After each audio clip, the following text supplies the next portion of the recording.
Selamat malam ya para sobat bintang, thank you banget sudah mau hadir di IG Live kali ini ya. Karena seperti biasa di setiap hari Jumat, setiap hari Kamis malam ya, kita selalu mengadakan tips kabin live. Nah, apa sih tips kabin itu? Maksudnya tips karyawan bintang live. Nah, seperti biasa kita bersama dengan Ibu Syai Jenny dan juga pelatih karyawan bintang nomor 1 di Indonesia yaitu Pak Rudi Eng. Nah, jadi kita akan sharing ya bersama-sama dengan beliau ya, dengan kedua orang ini tentang ya, karena topik kali ini lanjutan ya dari minggu kemarin, karena minggu kemarin itu alasan yang pertama dan yang hari ini itu adalah alasan yang kedua. Nah, Betul. apa itu Bu alasan yang kedua, Bu Jenny? Coba silakan. Ya. Jadi teman-teman boleh nih bawa ambil catatan ya, soalnya kalau kita cuma dengerin aja, mungkin besok kita udah lupa nih bahasnya apa sih topiknya. Nah, terus kalau dicatat kita akan lebih ingat. Biasanya lebih nyantolnya agak lebih lama daripada kita cuma dengerin aja. Nah, yang minggu lalu, Kamis malam lalu, minggu lalu itu kita bahas mengapa sih kok banyak karyawan itu yang gagal atau misalkan tidak dipromosikan, ya kan? Itu yang minggu lalu adalah yang alasan pertama, ya kan? Fokus kepada hal yang salah. Hari ini adalah alasan kedua, yaitu kita tidak memiliki 2 buah kekuatan. Nah, apa tuh Pak Rudi maksudnya dari 2 buah kekuatan itu, Pak? Nah, ini kita sebelum saya mulai dengan 2 buah kekuatan tadi yang tadi Ibu Jenny sebutkan, ya, saya cuma mau menceritakan dulu nih, ya, Presiden kebanggaan negara kita, yaitu Presiden Soekarno, pernah berkata, jangan sekali-sekali melupakan sejarah, atau beliau selalu mengatakan tentang jas merah. Karena kenapa sih? Kenapa kita nggak boleh jangan sekali-sekali melupakan sejarah? Karena sejarah akan terus kembali berulang. Seperti itu. Maksudnya Jenny. Buktinya apa tuh Pak? Maksudnya sejarah bisa berulang, Pak? Nah, ayo kita buktikan ya paparan saya tentang jas merah ini ya. Dulu saya nggak begitu mengerti kenapa Presiden Soekarno bilang jas merah ya. Jadi karena itulah orang-orang yang selalu tidak belajar sejarah, dia akan tahu tren selanjutnya seperti apa, karena sejarah atau tren akan terus kembali berulang. Coba mari kita buktikan ya. Pertama ya, buktinya apa? Bagi Anda yang bergerak di bidang fashion, pasti tahu dengan pasti jika fashion akan terus kembali berulang. Betul kan ya? Jadinya nggak perlu nebak-nebak lagi fashion apa yang akan terjadi di tren di masa mendatang ya. Cukup melihat saja pada di masa lalu, kita bisa meramalkan dengan pasti tren yang akan terjadi selanjutnya seperti apa. Masuk akal sampai sini ya. Nah, kenapa sih saya ceritakan tentang sejarah ini? Karena kita bisa melihat nasib suatu bangsa itu juga ditentukan oleh 2 kekuatan yang akan kita bahas ini. Dengan juga sama, nasib seorang manusia juga sama, bisa ditentukan lewat 2 kekuatan yang ini. Karena sejarah akan terus kembali berulang. Jadi, yang selalu saya mengatakan di dalam setiap pelatihan karyawan bintang yang sering saya adakan, kalau gagal itu berpola, sukses juga berpola. Nah, jadi kita itu sejarahnya tuh gitu ya. Jadi kita tinggal ngikutin pola-polanya aja, kita bisa berhasil atau kita bisa tahu kenapa ada orang berhasil, kenapa ada orang yang gagal. Nah, yang kedua, buktinya apa sih? Saya mau tanya kepada Anda semua, motor apa yang tren di zaman 70-an di kalangan anak muda? Ya, yang jawab Vespa berarti Anda benar. Lalu pertanyaannya adalah pertanyaan selanjutnya adalah motor apa yang tren di tahun 90-an di kalangan anak muda? Ya, yang menjawab RX King benar ya. RX King adalah yang tahun 90-an, itu anak muda semua gandrungin RX King. Namun tiba-tiba Vespa sudah nggak lagi tren, RX King juga nggak lagi tren. Tapi anehnya adalah di tahun 2010-an itu Vespa kembali ngetren. Ya, makanya semua Honda, Yamaha itu membuat motor seperti Vespa, seperti itu kan. Nah, sekarang di tahun 2000 terakhir ini teman-teman semua, RX King kembali mencuat dan harganya sangatlah mahal kalau memang RX King itu masih dalam keadaan terawat ya. Nah, jadi teman-teman semua, maksudnya apa sih? Ini loh, berpola ini loh.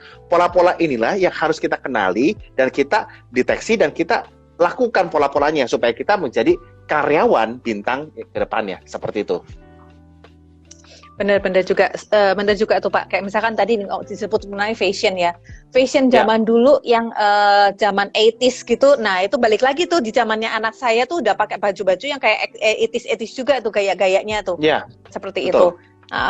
Terus kayak misalkan Vespa, sekarang ada juga Vespa dan mungkin agak lebih dimodif lagi kayak misalkan kayak Scoopy ya, setahu saya yang body-bodinya mirip-mirip Vespa ya, seperti itu. Jadi istilahnya sebenarnya tren itu diulang, mungkin ada sedikit modif, tapi tetap ada yang sampai plek-plekan seperti dulu. Mungkin nggak tahu, katanya sih zaman mamah saya dulu lah, mungkin gaya cutbray itu sudah ada. Tapi pada zamannya saya muncul lagi tuh cutbray seperti itu, celana cutbray ya, yang bawahnya mekar gitu, lebih gede gitu. Nah seperti itu. Oke.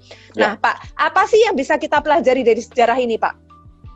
Nah, apa sih kita yang bisa pelajari dari sejarah ini, Bu Jenny dan Anton dan juga para sobat bintang yang nonton Eagle Live hari ini? Saya akan mulai dengan sebuah pertanyaan. Nanti mungkin Bapak Ibu bisa jawab di komen ya. Bangsa apakah yang menjadi raja di lautan di tahun 1400-an sampai 1500-an? Ya. Ayo, ada yang tahu nggak nih? Mungkin Anda pusing karena saya tahu penyakit orang Indonesia itu adalah paling nggak suka dikasih soal esai. Tapi orang Indonesia ya paling suka dikasih soal PG atau pilihan ganda karena lebih mudah. Karena apa? Ya, kalau betul, kalau nggak tahu pun tinggal cup kembang muncul, tinggal hitung kancing gitu kan ya. Betul ya. Jadi saya berikan pilihan ya, yang A adalah bangsa Inggris, yang B bangsa Spanyol. Kira-kira jawabannya A atau B? Coba tolong jawab di komen ya. Kalau misalnya Bapak Ibu mau ikutan permainan ini. Ini gitu. Kuis nih kayaknya Pak ya. Iya. Nah, ya oke deh, kita tanpa memperamal waktu lagi, teman-teman semua saya akan jawab ya. Yang jawab A atau bangsa Inggris salah ya. Yang jawab B atau bangsa Spanyol itu Anda dapat 100 ya. Jadi benar-benar itu yang menjadi raja di lautan pada tahun 1500-an adalah bangsa Spanyol ya. Terbukti yaitu adalah yang menemukan bangsa Pulau Amerika siapa? Benua Amerika namanya? Masih ingat nggak? Aduh, Christopher Columbus gitu kan. Nah, Christopher Columbus itu disewa oleh kerajaan Spanyol waktu itu untuk menjelajahi dunia seperti itu, ya. Dan kita mesti tahu Anton dan Bu Jenny dan para sobat bintang luar sana, kenapa? Tapi anehnya adalah pada tahun 1800-an Spanyol tidak lagi memimpin di perang di lautan, tapi bangsa Inggris lah yang menjadi raja di lautan. Nah, yang menjadi pertanyaannya adalah mengapa bangsa Inggris bisa mengalahkan peran bangsa Spanyol di lautan, ya. Jadi pertanyaan itu. Nah, sekali lagi sejarah akan terus kembali berulang. Kalau kita mengenali pola-polanya, maka kita bisa menjadi orang gagal dan juga bisa menjadi orang yang berhasil. Nah, bangsa Inggris kenapa mereka bisa menjadi bangsa pemenang pada tahun itu, ya? Karena kenapa? Karena dia menggunakan dua buah kekuatan ini dengan baik. Yang pertama adalah the power of KFF, yang nanti saya akan jelaskan singkatannya apa. Dan kedua adalah the power of words atau the power of kata-kata, ya. Dan yang ketiga adalah the power of love, ya. Bercanda, cuma dua kayak gitu. Celine Dion Pak. Seperti itu, betul kayak gitu ya. Oke, sebelumnya saya mau menyapa dulu yang baru join. Halo, selamat bergabung semua. Ada yang sudah terbiasa ikut kita di setiap Kamis malam. Juga ada yang baru join juga, saya baru lihat. Halo semuanya. Ikuti sampai akhir ya, sampai selesai ya, karena kita akan bahasnya banyak sekali. Ada Mr. Hobbs say hello, halo Smartbox say hello, Only Band say hello, terus Fake for Life, terus sama Ibu Reza Saka yang selalu setia, halo Arjuna, halo juga. Kita lanjut ya, catat jangan lupa ya. Jadi hari ini kita membahas adalah alasan kedua mengapa karyawan sering gagal dan tidak dipromosikan. Minggu lalu ada alasan pertama, hari ini alasan kedua, yaitu ada menggunakan dua buah kekuatan, the power of KFF dan the power of words. Nah, Pak Rudi, ayo jelaskan Pak, tanpa tunggu panjang lebar lagi Pak.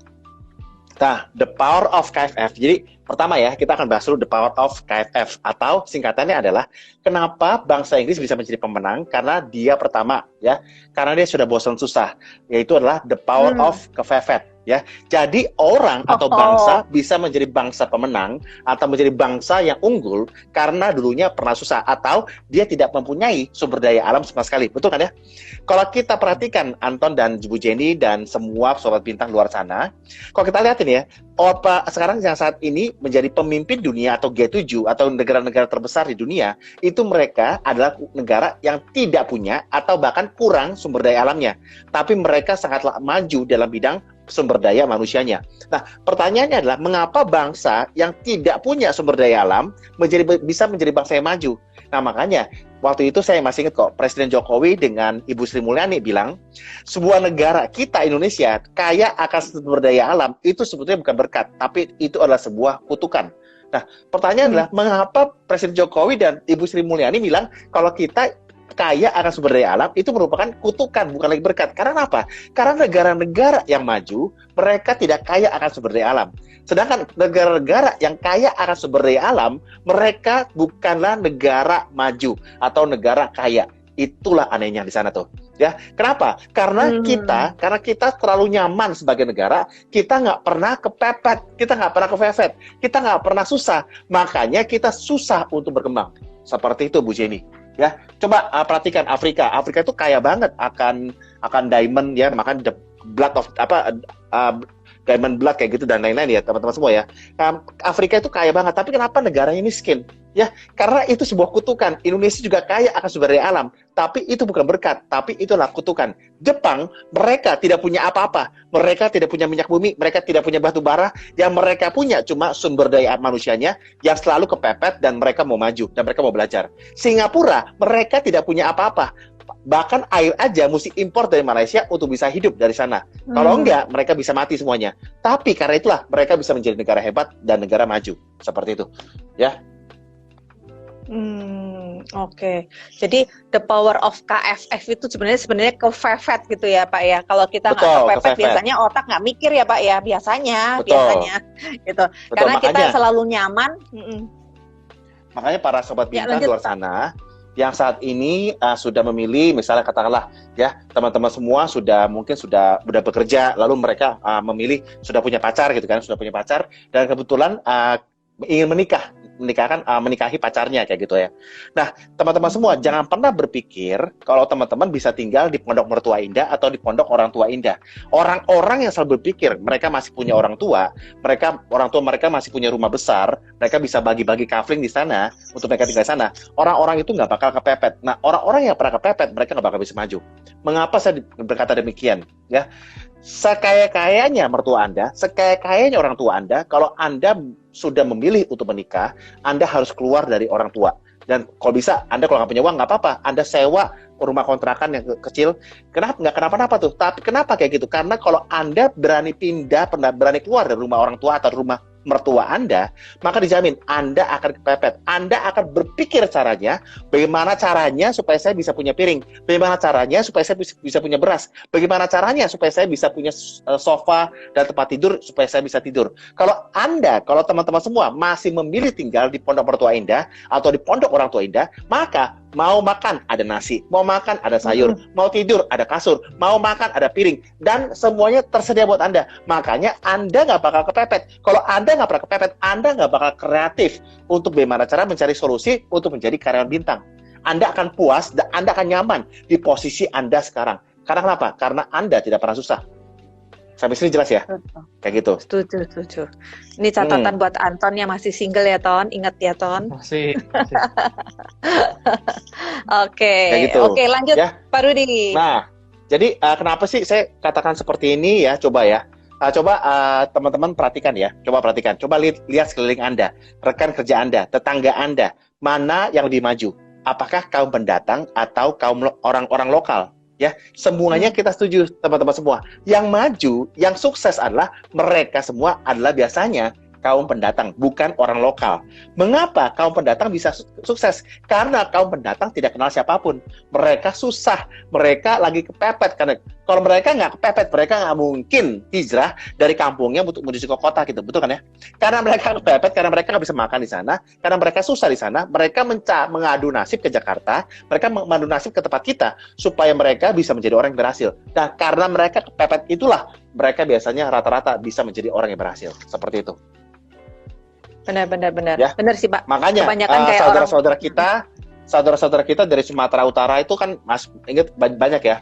Tapi saya nggak bilang kalau orang-orang dari Sumatera Utara pasti mereka jadi supir Metro Mini, bukan kayak gitu ya. Tapi banyaklah teman-teman kita, saudara-saudara kita yang dari Sumatera Utara, mereka bilang di Metro Mini mereka atau mikrolet mereka ya, pantang pulang sebelum berhasil, itu dia.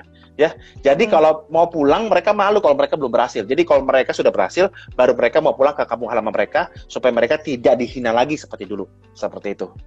Ya, jadi teman-teman semua, kalau saat ini teman-teman semua dihina sama orang, dijelek-jelekan sama orang, diinjak-injak sama orang, itu good news. Kenapa? Karena teman-teman punya desire, punya semangat yang membara untuk bisa membuktikan kepada mereka kalau kita bisa lebih baik daripada apa yang mereka katakan. Itu dia. Ya, Anda pasti kepepet. Seperti itu. Jadi bagus kok. Jadi kalau Anda hidupnya susah saat ini, makanya tuh saya selalu waktu zaman saya susah ya, saya merasa saya nggak mungkin bisa berhasil. Kenapa? Karena saya dilahirkan bukan dari keluarga yang kaya, dari keluarga yang support saya untuk menjadi orang yang berhasil nantinya. Karena saya berpikir dulu kekayaan orang tua lah yang bisa membuat kita berhasil. Rupanya waktu itu mentor saya, Pak Alex namanya, bilang kayak gini, Ruth, orang-orang yang berhasil adalah bukan lagi anak-anak orang kaya, Ruth. Kamu jangan berpikir kalau anak orang kaya pasti bisa berhasil. Banyak kok anak orang kaya yang tidak bisa berhasil hidupnya. Malah menghabiskan harta orang tuanya. Tapi orang-orang yang bisa kaya adalah karena mereka punya gelar PhD. Wah, saya bilang, saya cuma gelarnya S1. Ya, saya nggak mungkin lah bisa S3. Saya nggak suka kuliah dan lain-lain gitu kan dulu kan. Jadi PhD itu bukan berarti punya gelar seperti profesor, bukan. Tapi P adalah poor. Orang-orang yang miskin, itulah yang akan menjadi orang-orang hebat nantinya. H adalah hungry, and D adalah desperate. Kalau Anda punya kombinasi PSD atau poor, hungry, and desperate, atau artinya miskin, lapar, dan putus asa, itu adalah 3 kombinasi yang bisa membuat kita kepepet dan membuat kita menjadi orang yang berhasil. Benar-benar. Seperti itu. Contohnya memang yang sering kita lihat sih ya, yang sering kita lihat adalah kebanyakan orang perantauan itu lebih berhasil sih Pak. Mungkin karena mereka di perantauan itu harus berjuang hidup kali ya. Terus ya kalau misalkan hidup di perantauan itu pasti dia tidak nyaman. Bagaimana dia mau cari tempat tinggal, bagaimana mereka akan makan gitu kan. Nah kalau misalkan penduduk lokal biasanya kayak misalkan saya ada sering juga interview juga, atau misalkan ada tim-tim teman-teman saya juga yang dia punya staf lokal atau misalkan yang perantauan. Kebanyakan kalau yang lokal itu mereka dengan gampangnya untuk resign seperti itu Pak. Karena mungkin berpikir kayak apa ya, makan masih ada orang tua, masih ada yang ngasih makan. Tempat tinggal masih nebeng di rumah orang tua. Nah, itu sih yang seringnya kita lihat. Mungkin nggak semua, tapi lebih seringnya adalah seperti itu. Gitu ya Pak Rudi ya? Betul. Ya, saya pernah ketemu dan ngobrol dengan salah satu direktur Danone Indonesia ya, teman-teman semua. Beliau mengatakan anak muda zaman sekarang sudah terlalu nyaman dan tidak pernah mau susah. Walaupun nggak semuanya saya bilang ya, tapi kebanyakan dari anak-anak muda zaman sekarang itu mereka sudah terlalu nyaman dan tidak pernah mau susah. Beliau pernah mendapatkan manajer yang memarahi stafnya, Bu Jenny dan Anton, karena berbuat kesalahan. Apa yang terjadi selanjutnya? Staf itu malahan resign keesokannya, atau mereka sering sebut dengan itu namanya apa, saya lupa tuh ya, apa sih namanya itu, saya lupa dalam istilah training itu ya. Jadi apa, Muntaber ya. Jadi alias mundur tanpa berita. Pada saat itu beliau penasaran dan bertanya kepada staf itu, kamu udah dapat pekerjaan baru? Kenapa kamu resign, ya kan? Lalu dijawab, belum. Jadi mengapa kamu resign, katanya kan?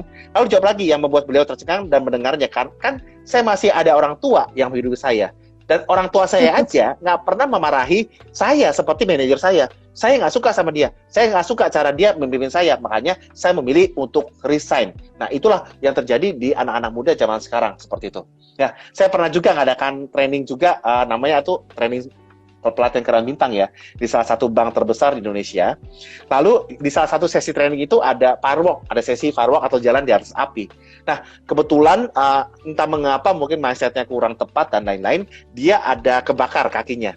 You know what, teman-teman semua, besoknya begitu selesai training, bapaknya itu teleponin atasannya. Dia mengatakan, kenapa kamu memaksa anak saya untuk jalan di atas api? Kamu tuh bodoh sekali. Anak saya sampai kayak gini. Mendingan saya udah meminta anak saya untuk resign dari kantor Anda. Saya nggak suka cara Anda kayak gini. Loh, kenapa? Anaknya yang jadi orang tuanya terlalu ikut campur terhadap karir anaknya. Jadi anaknya nggak pernah susah dan nggak pernah tahu artinya nggak nyaman. Makanya rata-rata dari mereka nggak bakal bisa berkembang. Itu dia.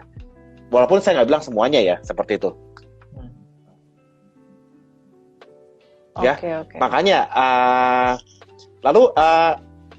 makanya ya, saya juga sama juga mengatakan kepada teman-teman semua, demikian pula dengan kita, teman-teman semua. Karena kalau kita tidak pernah kepepet, kalau kita tidak pernah susah, kalau kita selalu nyaman-nyaman saja hidupnya, maka dijamin kita tidak akan pernah bisa maju. Musuh dari musuh dari diri sendiri adalah apa? Musuh untuk maju adalah kenyamanan. Jadi kalau kita nyaman, kita nggak bakal maju. Maksudnya apa sih Pak Rudi? Kita semua tahu ya, jika anak kecil yang mau bertumbuh, entah itu tumbuh gigi atau tambah tinggi, pasti apa yang terjadi? Badannya akan demam atau panas kan ya? Nah, mengapa seperti itu, teman-teman semua para sobat bintang? Ini adalah tanda-tanda yang diberikan oleh tubuh kita untuk bertumbuh, kita harus sakit terlebih dahulu. Masuk akal kan ya?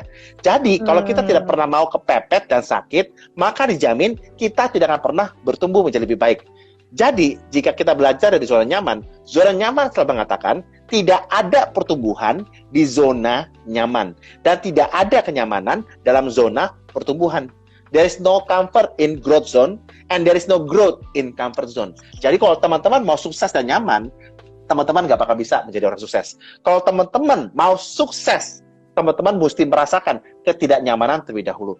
Dan kalau teman-teman saat ini nyaman saja hidupnya, enak-enak banget hidupnya, nggak pernah ada masalah, ya berarti teman-teman nggak bakal naik kelas. Tapi kalau saat ini para sobat bintang di luar sana merasakan ketidaknyamanan, merasakan kepepet banget, merasakan dikejar-kejar sama orang, dikejar-kejar sama utang, selamat buat Anda semua. Karena Anda sudah ditakdirkan oleh Tuhan untuk menjadi orang besar.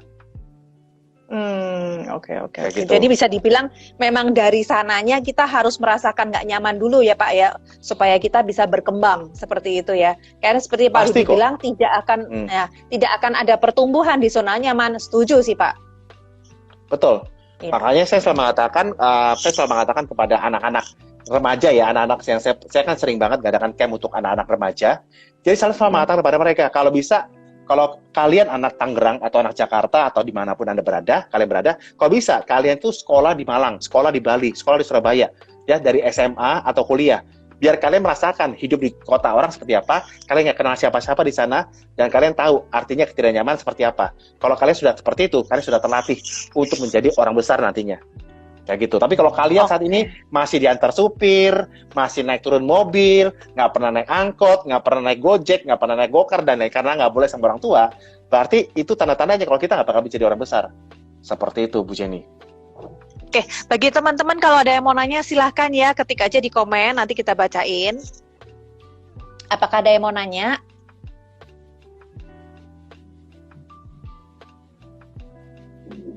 Nggak ada? Oke. Lanjut Pak Rudi. Ya, jadi sekali lagi ya teman-teman semua ya. Pertama adalah the power of kepepet.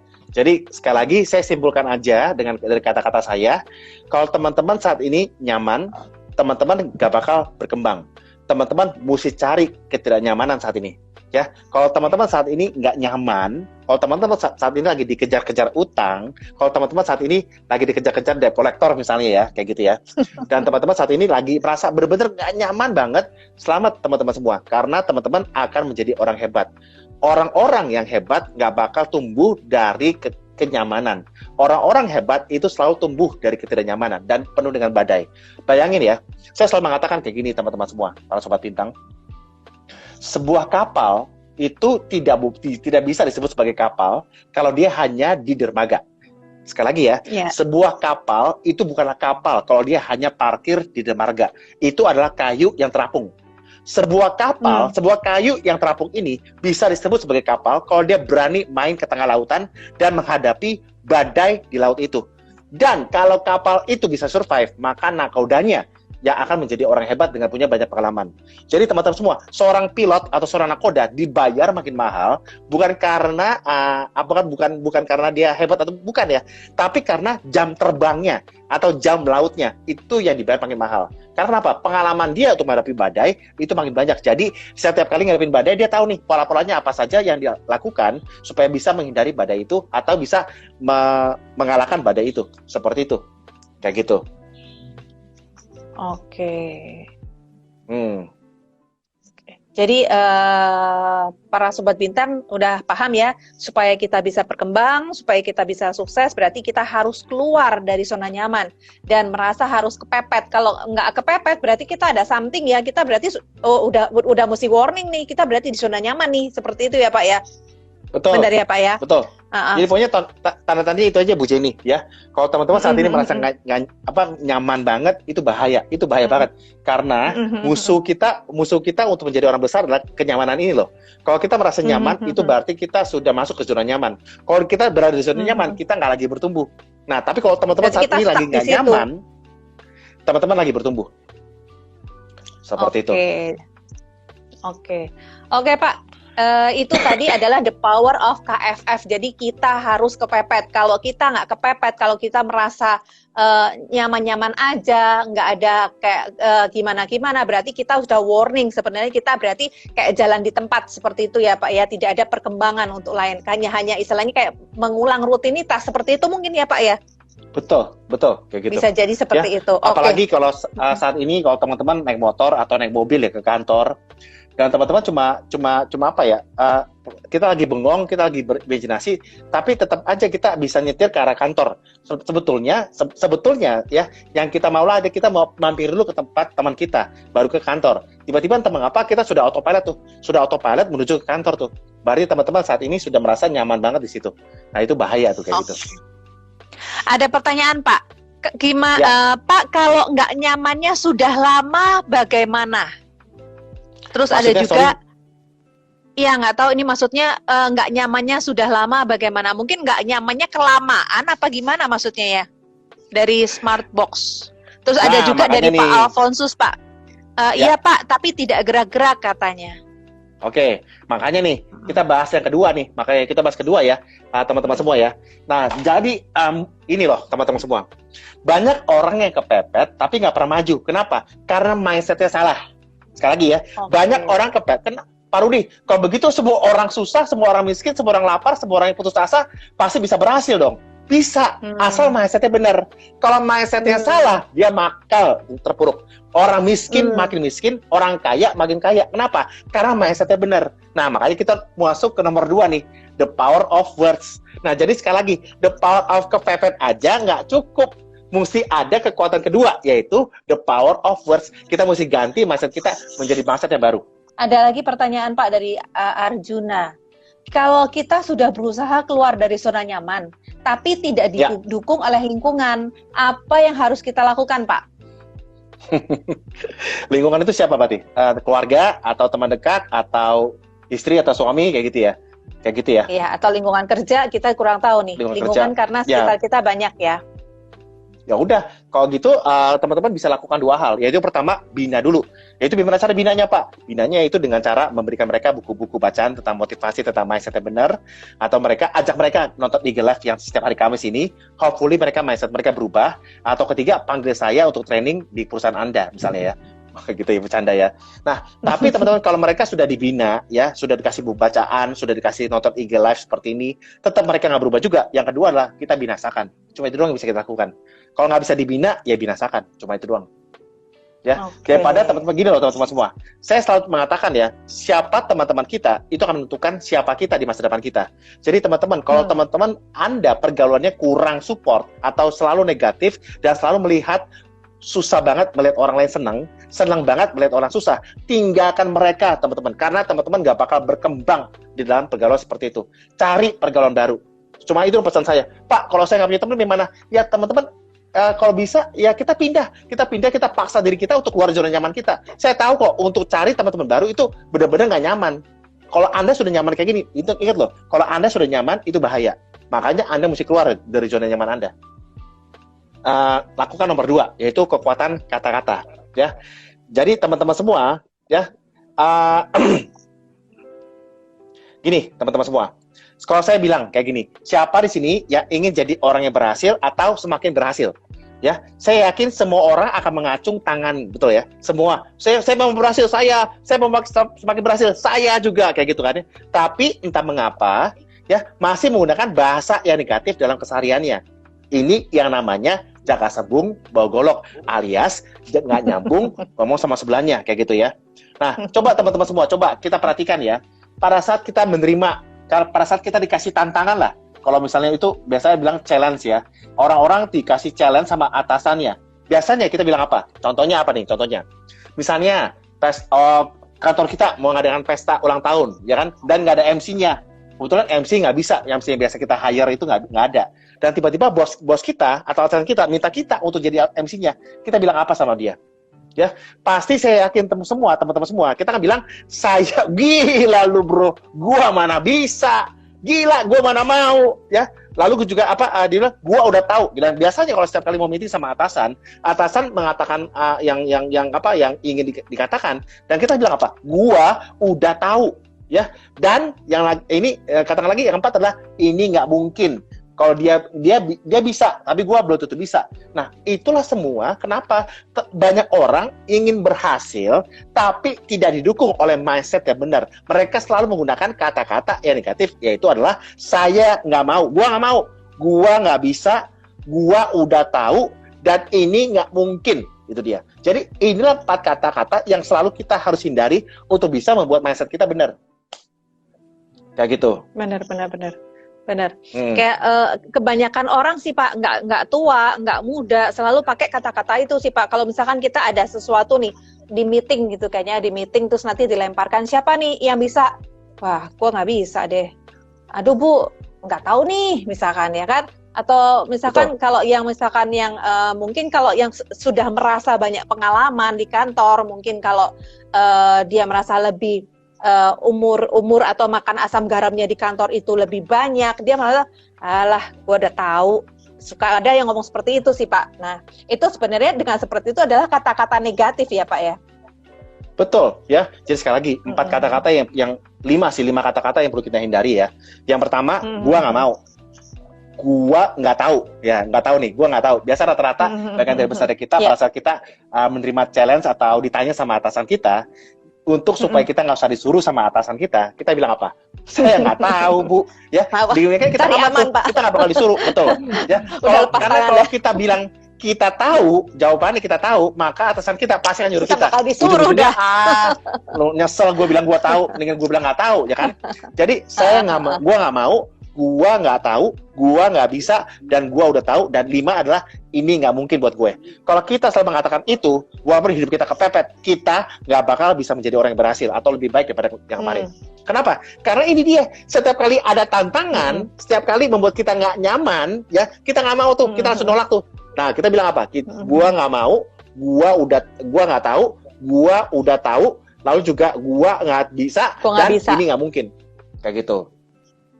Makanya kita mesti ganti kata-kata kita. Karena kata-kata kita punya kekuatan, kata-kata kita adalah doa. Ya, teman-teman semua kayak gini, saya cuma mengatakan ya, setiap kali kita bilang nggak bisa, kita bukan saja sedang menghina diri kita, tapi juga menghina Tuhan, pencipta kita. Sekali lagi ya teman-teman semua ya, setiap kali kita bilang kita nggak bisa, gua nggak bisa, kita bukan saja sedang menghina diri kita, tapi juga menghina pencipta kita. Seperti itu. Karena kenapa? Karena kita dilahirkan sebagai makhluk pemenang loh. Ya, di antara jutaan sel sperma yang lain, kitalah yang dipilih untuk menjadi pemenangnya. Dan kita selalu bilang nggak bisa dalam apapun dalam hidup kita. Bagaimana caranya? Kita itu sudah menghina diri kita, tapi juga menghina pencipta kita, menghina Tuhan kita. Itu dia. Betul. Oke. Ada pertanyaan lagi? Lanjut aja Pak. Ya, makanya teman-teman semua ya, please ya, hindari kata-kata gua nggak mau, ya. Kalau bisa, gini teman-teman semua, ya. Setiap kali kita bilang nih ya, saya tahu teman-teman semua, ya Pak Rudi, ya kalau saya nggak bisa, ya saya mesti jawab bisa Pak. Kan itu namanya gila apa namanya Pak. Nah, teman-teman semua, saya cuma mengatakan ya, kayak gini. Teman-teman semua, saya juga dulu sama kok kayak teman-teman semua, kayak para sobat bintang luar sana. Saya selalu bilang nggak bisa, saya selalu bilang nggak mau, saya selalu bilang nggak tahu, saya selalu bilang udah tahu, saya sudah bilang ini nggak mungkin buat saya. Itulah kenapa karir saya jalan di tempat. Tapi begitu saya ikut sebuah pelatihan, dan pelatihan itu tentang mindset ya, saya kalau bagaimana cara mengganti mindset, yaitu gantilah kata-katamu. Ini gini teman-teman semua, saya bilang kayak gini ya, siapa di sini yang mau tahu dari mana asalnya masa depan? Masa depan itu adalah akibat nomor 6. Nomor 1-nya apa? Hati-hati dengan pikiranmu, karena pikiranmu akan menjadi perkataan. Hati-hati dengan perkataanmu, karena perkataanmu akan menjadi perbuatan. Hati-hati dengan perbuatan, karena perbuatan kita akan jadi kebiasaan. hati-hati dengan kebiasaan kita, karena kebiasaan kita akan jadi karakter. Hati-hati dengan karakter kita, karena karakter kita akan menjadi masa depan kita. Jadi teman-teman semua, masa depan kita dari mana asalnya? Masa depan kita asalnya dari pikiran dan perkataan kita.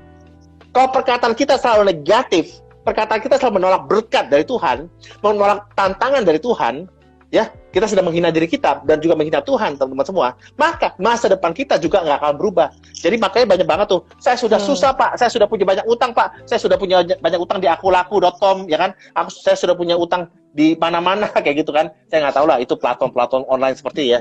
Tapi saya staff saya sering banget minjem dari akulaku tuh, ya. Jadi makanya itu benar-benar itu lingkaran setan banget tuh. Nah, kenapa Pak karir saya nggak berubah Pak? Kenapa Pak hidup saya nggak berubah Pak? Kenapa Pak saya nggak kaya-kaya juga? Ya karena itu, karena kita selalu menghindari berkat dari Tuhan di balik tantangan yang diberikan oleh atasan kita. Makanya saya selalu berpesan, kalau bisa setiap kali ada tantangan dari atasan, walaupun kita nggak bisa, kita bilang bisa. Loh, gimana caranya Pak? Dengan kita nggak bisa dan kita bilang bisa, itu membuat diri kita jadi kepepet, betul nggak? Karena kita sudah bilang bisa, kita sudah mengucap bisa kepada dia, kepada beliau, maka otomatis bagaimana caranya pun kita akan cari caranya untuk supaya bisa. Ingat tentang skripsi, ingat tentang ujian, sistem SKS. Dimana kalau kita kepepet, kita pasti akan cari solusinya. Bagaimana cara supaya kita bisa, betul kan ya? Nah, teman-teman semua, jadi teman-teman please ya, please. Jadi kalau bisa, kalau bilang, saya bisa dulu, saya bisa Pak, saya bisa. Nah, begitu, oke, kamu saya tunjuk sebagai pimpronya. Nah, baru kita pikir, mampus gua, kenapa gua bilang bisa tadi ya? Nah, tapi teman-teman semua, kalau kita sudah dikejar anjing ini, saya mau bilang kayak gini. Kalau kita lari pagi nih ya, sama lari pagi dikejar anjing, lebih cepat mana? Kejar anjing pastinya Pak. Semua orang tahu kan, dikejar anjing lebih cepat. Kenapa? Ya, karena kita kepepet kan, karena kita dikejar anjing tuh. Dan entah mengapa teman-teman semua, pada saat kita lari dikejar anjing, pertama, lari kita lebih kencang. Kedua, kita bisa manjat pagar, kita bisa lompat pagar, dan kita bisa manjat pohon.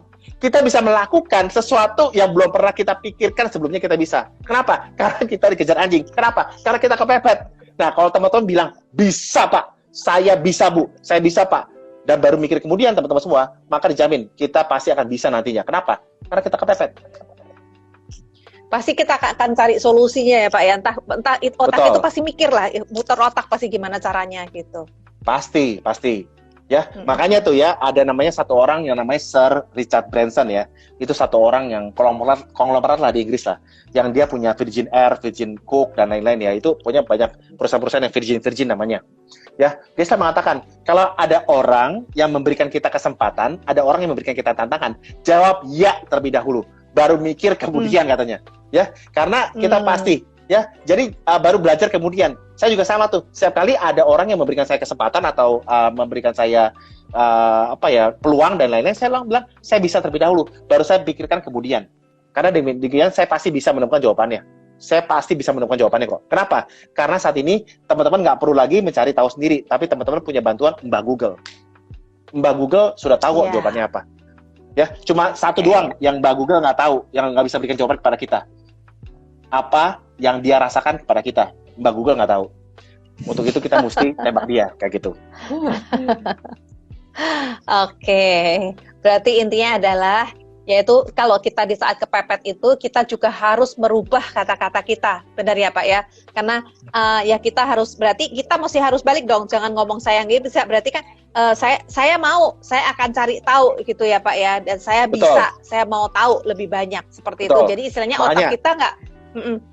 Kalau kita ngomong saya nggak bisa, otak kita mandek, nggak bakal mikir. Nah kalau misalkan kita ngomong kita bisa, otomatis otak kita akan mau bekerja seperti itu ya Pak ya. Betul, makanya saya selalu mengatakan teman-teman semua, saya selalu katakan nomor satu, saya bisa walaupun saya nggak bisa. Kedua, saya mau walaupun saya nggak mau. Yang ketiga, saya akan cari tahu walaupun saya nggak tahu. Keempat adalah saya mau tahu lebih banyak walaupun saya sudah tahu. Yang kelima, kalau dia bisa, ini juga mungkin buat gua, gitu dia. Jadi teman-teman, please teman-teman ganti kata-kata kita.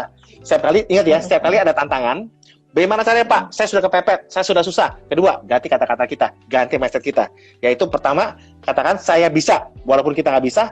Kedua, saya mau, walaupun saya nggak mau. Ketiga, saya akan cari tahu, walaupun saya nggak tahu. Keempat adalah, saya mau tahu lebih banyak, walaupun saya sudah tahu. Dan kelima, ini mungkin buat saya. Kayak gitu. Oke. Seru. Oke. Teman-teman ada yang mau bertanya? Iya Pak, nggak berasa ya? Nggak berasa. Oke, teman-teman ada yang mau nanya? Tadi, oke. Nah, sebagai ini teman-teman semua ya, saya biasa tanya ini juga di pelatihan karir bintang nih biasanya ya. Siapa di sini yang bisa nyetir pesawat Rusia Antonov? Namanya Antonov ya, betul ya? Yang pesawat Rusia yang gede banget itu, yang pesawat terbesar yang pernah ada di muka bumi, yaitu mungkin Antonov atau apa gitu ya, pesawat Antonov. Siapa yang bisa, teman-teman semua? Ya, semua orang pasti bilang, saya mana bisa Pak. Nah, tapi kalau saya bilang kayak gini, teman-teman semua, kalau misalnya saya bilang kayak gini, kalau misalnya saya cari pilot terbaik yang pernah ada dari Rusia, lalu saya panggil kemari dan kita belajar dari dia selama 6 bulan, nggak perlu bekerja, nggak perlu sekolah, belajar aja dari dia selama 6 bulan, dan kita belajar sama dia selama 10 jam setiap harinya. Kira-kira 6 bulan kemudian, apakah kita bisa nyetir pesawat itu? Jawabannya adalah pasti bisa kan? Bisa. Nah, maksudnya apa sih teman-teman semua? Teman-teman, kenapa kita setiap kali kita bilang nggak bisa, kita menghina diri kita, tapi juga menghina pencipta kita? Karena gini teman-teman, kita sudah bisa, ada toolsnya yang ada dalam diri kita, tapi mindset kita lah yang menjadi mental blocking. Kenapa kita jadi nggak bisa? Sebetulnya kita pasti bisa kok. Tuhan sudah memberikan kita segalanya. Tuhan sudah memberikan kita kemampuannya, tapi Tuhan tidak pernah memberikan kemauannya. Karena Tuhan sudah memberikan kemampuannya, tapi Tuhan mau kita untuk bentuk kemauannya terlebih dahulu. Sekali lagi ya, Tuhan sudah berikan kita kemampuannya kok yang ada dalam diri kita, tapi kita nggak pernah sadari. Tapi Tuhan nggak pernah bekali kita dengan kemauan. Kemauan itulah yang mesti kita bentuk dari dalam diri sendiri. Tuhan tidak bisa campur tangan. Makanya di dalam ayat Al-Quran tertulis teman-teman semua, ya, Allah tidak akan merubah nasib satu kaum sampai kaum itu yang menginginkannya terjadi. Jadi nasib kita sebagai manusia nggak bakal berubah, kecuali kalau kita yang mau berubahnya. Karena Tuhan di atas sana sudah memberikan kita kemampuan untuk merubah nasib kita. Tapi tergantung kita, mau nggak kita pakai ilmu yang ada di sini. Kayak gitu. Oke, ada tadi saya baca komen ya Pak ya. Boleh. Pak, kalau ini saya agak nggak mudeng Pak. Pak, kalau kita suka keraan kita, kenapa ya susah terus dan lama-lama menjadi lama? Dari Pak Alfonsus, saya kurang paham nih, kenapa nih? Dari kata-kata kalimatnya ini Pak. Kalau kita suka keraan kita, kenapa ya susah terus dan lama-lama menjadi lama? Itu di mana itu ya? Di atas Pak. Tadi, kalau kita suka keraan, mungkin kalau kita suka kerjaan kita, kenapa ya susah terus dan lama-lama menjadi lama? Waduh, ini apa ini ya? Oke, nanti Pak Alfonsus bisa jelasin nanti. Oke, kita terusin aja komen ya. Pak, saya sudah kepepet dan saya melihat teman-teman saya yang sudah sukses, tetapi saya masih di tempat yang sama, katanya Pak. Oke, pertanyaannya adalah selanjutnya dari saya, apakah orang-orang yang sudah sukses itu menjadi lingkaran dalam kita? Apakah kita sudah memaksa untuk bergaul sama mereka? Apakah kita sudah memaksa untuk berteman dengan mereka? Atau kita menjauhi mereka? Nah, teman-teman semua, ya, banyak orang nggak pernah bisa sukses karena dia benci orang sukses. Dan tentunya apakah mindset kita juga sudah mengganti kata-kata negatif tadi kita hilangkan ya Pak ya? Betul, makanya ya, untuk Pak? Supaya kita memperkuat belief kita tentang kata-kata itu, kita mesti bergaul dengan orang-orang yang sudah sukses atau mau sukses. Tapi pertanyaan selanjutnya adalah, banyak orang nggak pernah bisa sukses, nggak pernah bisa langgeng kesuksesannya, nggak pernah langgeng kata-kata positif ya. Kenapa? Karena dia nggak suka dengan orang-orang yang sudah sukses atau orang yang mau sukses, dia jauhi itu. Oh, oke. Gitu loh, teman-teman semua. Mungkin maksudnya menjauhi dengan kita benci dengan orang sukses. Alah, orang kaya belagu. Mungkin gitu kali ya Pak ya. Kan ada tuh yang seperti itu tuh. Betul kayak gitu. Sukses, sombong tuh sukses gitu. Nah, seperti itu sebenarnya juga itu pemicu ya Pak ya. Itu juga nggak boleh ya Pak. Jadi gini loh, gini. Contohnya ya. Kalau misal contohnya para sobat bintang nggak suka sama saya, tapi suka deket, misalnya suka sama Anton, tapi teman-teman nggak suka sama saya. Kira-kira kalau teman-teman nggak suka sama saya, benci sama saya, kira-kira teman-teman mau nggak deket-deket saya? Nggak mau kan? Enggak. Nah, kalau teman-teman suka sama Anton nih, teman-teman mau nggak deket sama Anton? Mau kan? Nah, sama juga dengan uang, teman-teman semua. Kalau teman-teman benci uang, teman-teman uang pun nggak bakal mau deket sama kita. Dan kita nggak boleh deket-deket sama uang. Contohnya apa? Misalnya kita mungkin punya mindset yang salah. Dulu saya punya mindset yang salah tentang uang. Sebetulnya ini kita bahas di IG Live selanjutnya nih. Tapi kita nggak apa-apa, saya kasih bocoran dulu ya. Kenapa banyak karyawan nggak pernah bisa sukses, nggak pernah dipromosikan? Kenapa? Karena dia hanya mau sukses di bibir doang. Tapi di alam bawah sadarnya, dia tidak pernah mau sukses. Contohnya kayak gini. Ya, saya dulu waktu kecil, itu saya melihat sendiri dengan mata kepala sendiri, ayah saya dengan adik-adiknya berantem karena warisan. Dan saya bilang sama diri sendiri, karena uang lah saudara jadi berantem. Ya, banyak orang tuh ngomong kayak gitu tuh, karena duit ya.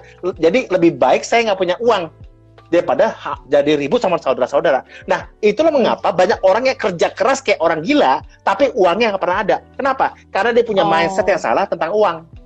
Dia nggak suka sama uang. Walaupun memang dia suka sama uang, tapi alam bawah sadarnya mengatakan sebaliknya. Dia nggak mau deket-deket dengan uang, karena dia benci sama uang. Karena dia pernah melihat sendiri kalau uang itu bisa membuat saudara jadi ribut. Nah, banyak banget mindset-mindset yang salah yang akan kita bahas nanti ya. Itu dia. Oke, kita baca lagi komen yang berikutnya. Adakah? Ibu Poison, Pak, mungkin untuk memulai sesuatu, mungkin kita butuh pada situasi kepepet. Tapi kalau hidup dalam kepepet dengan waktu panjang, bisa stres. Contoh tiap hari dikejar anjing. Mungkin ini kalau yang saya tangkap mungkin salah persepsi. Maksudnya bukan kepepet dengan hal yang itu terus kali ya Pak ya mungkin ya. Tapi kepepet dengan hal baru dong tentunya. Benar kan Pak? Ya, jadi kan betul. Ya kayak misalkan pada saat ini kita punya tantangan kasus ini nih, ya kan otomatis kita kepepet, kita ya itu yang tadi stres pada kasus yang ini. Tapi ternyata kita bisa melaluinya dengan baik, kita punya solusi dengan baik. Nah, bukan berarti nanti suatu saat kita ketemu dengan kasus yang sama, karena kan kita sudah mengetahui cari solusinya sebenarnya, begitu ya Pak ya. Otomatis dalam perjalanan kita akan menemukan tantangan yang baru. Seperti itu, dan kita akan mencari solusi untuk tantangan baru itu seperti apa. Jadi kalau kepepet di sini berarti bukan melalui tantangan yang sama, seperti itu kan Pak? Ya betul. Tapi saya sih, saya nggak pernah percaya ya. Saya nggak pernah bisa percaya kalau orang itu bisa dikasih terus dikejar anjing terus setiap harinya kayak gitu ya. Saya yakin kita pasti akan berubah menjadi lebih baik. Ini loh teman-teman semua. Saya selalu percaya adanya Tuhan di atas sana. Dan Tuhan itu nggak pernah mencobai manusianya melebihi batas kemampuannya. Jadi tenang aja Bu Poison ya. Yang pasti adalah Tuhan itu nggak pernah mencobai kita kok melebihi batas kemampuan kita. Tuhan itu pasti bakal hanya mencobai sesuai dengan batas kemampuan kita. Sisanya kita pasti akan hidup lebih baik daripada itu semua. Nah, saya selalu mengatakan kepada diri saya sendiri dan kepada banyak orang, kalau kita keras kepada diri kita sendiri, maka kehidupan kita akan lunak. Sedangkan kalau kita lunak kepada diri kita sendiri, maka kehidupan kita akan keras. Nah, kalau saat ini para sobat bintang di luar sana yang merasa atasannya kok keras banget sama teman-teman semua ya, kok atasannya kok galak banget sama teman-teman semua, berarti ketahuan mungkin saja kita masih lunak sama diri kita sendiri. Kita selalu buat alasan dan selalu merasa diri kita benar.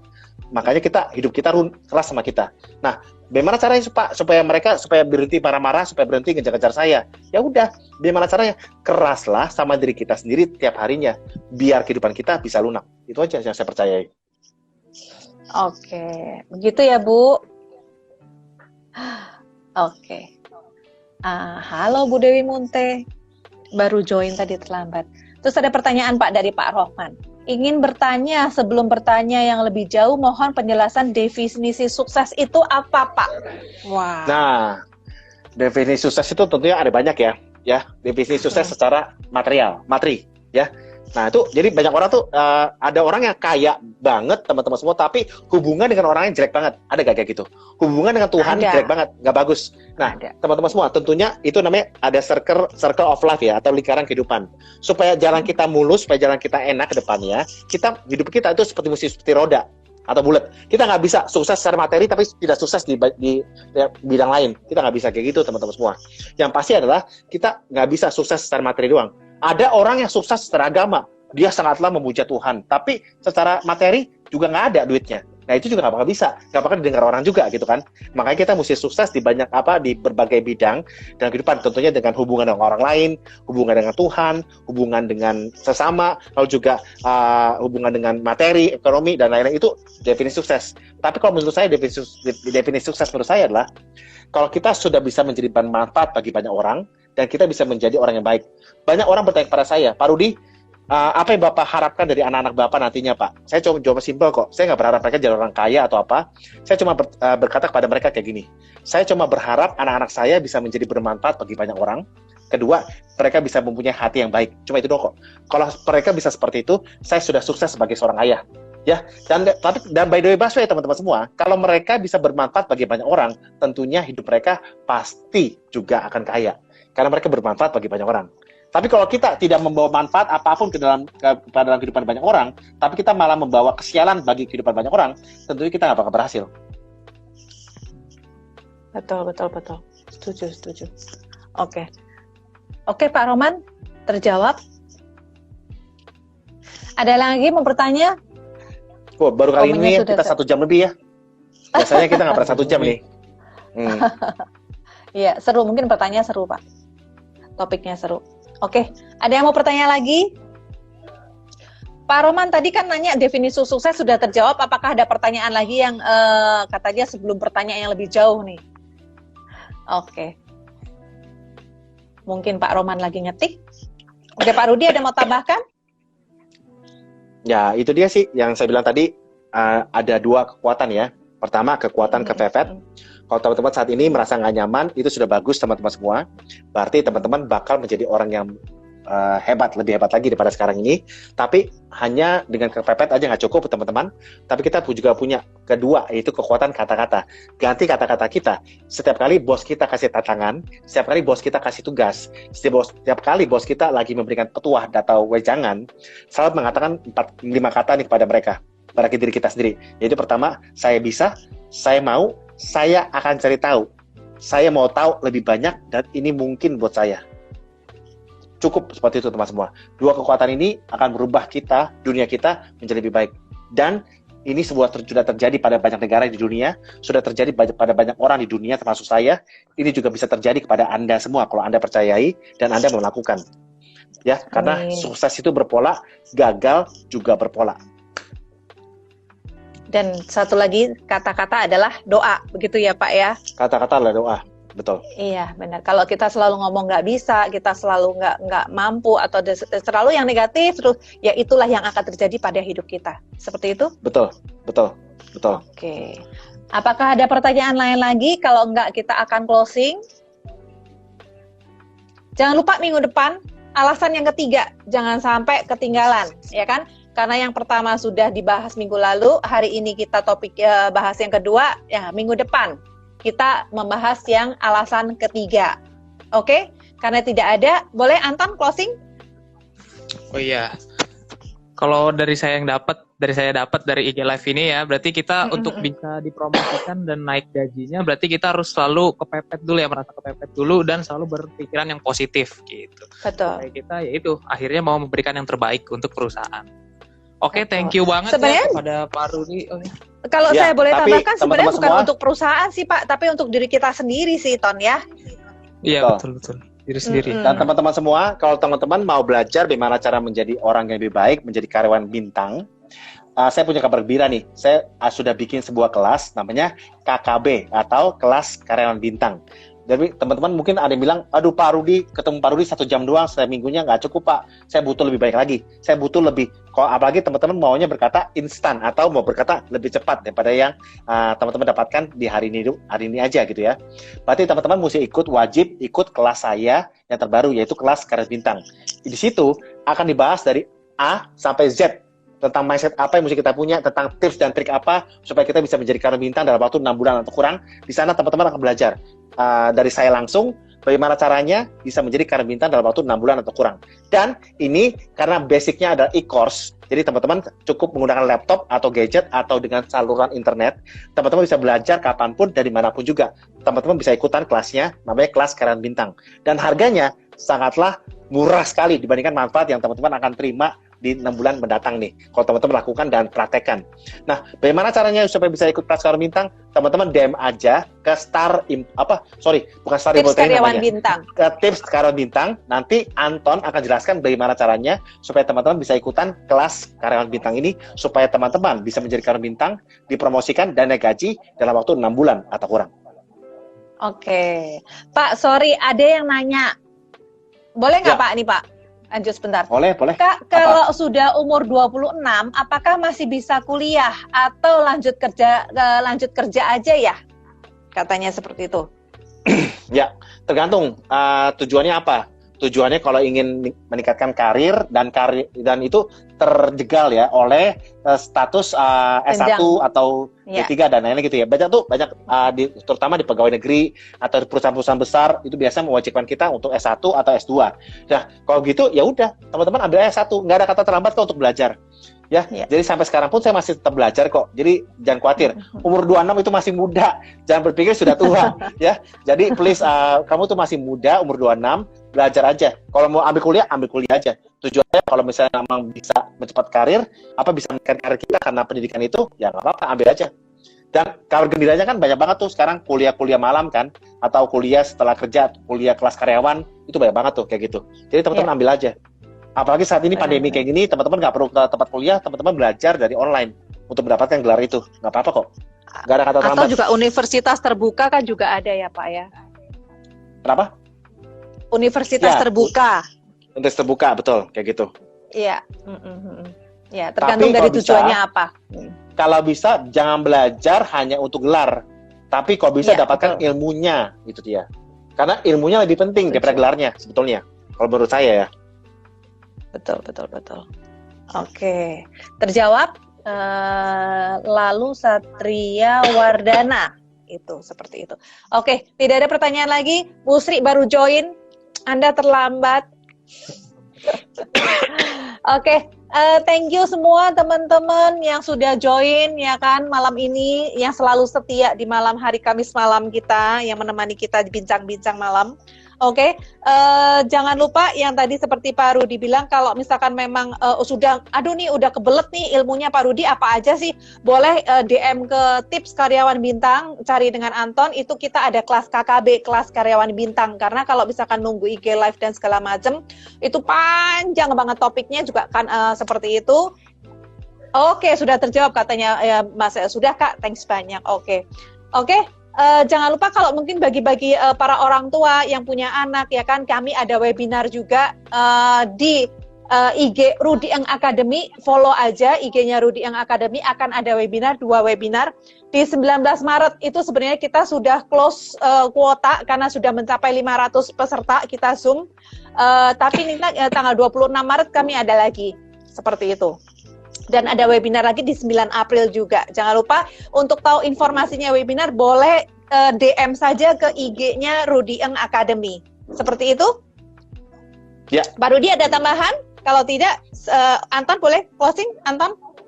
Ya, thank you ya untuk Pak Rudi dan Bu Jenny yang sudah sharing di malam hari ini. Dan thank juga para sobat bintang. Ini ada yang mau bertanya?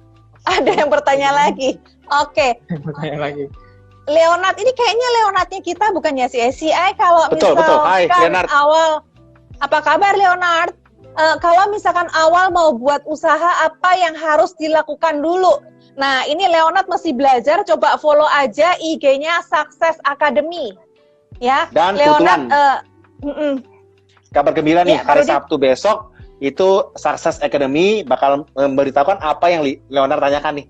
5 tangga bisnis. Oke. Ya. Ikut live ya hari Sabtu jam 5 sore, betul Anton? Follow Success Academy. Ya.